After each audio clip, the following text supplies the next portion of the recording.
E desse lado aqui também, a ameixeira tá dando folhinhas novas aqui. Essas folhinhas não estavam aqui. Deixa eu ver se eu dou um foco aqui nelas. E agora estão, porém, entretanto, eu tinha colocado o outro pezinho de abacate, aquele filhotinho aqui. E aparentemente ele não vingou, porque ele tá bem murcho, ó, bem diferente do outro pé de abacate, tá vendo?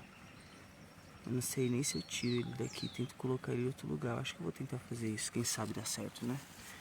Eu sei que essa área aqui, que tem bastante água embaixo, não é legal não, pra plantar nada, não vinga nada aqui.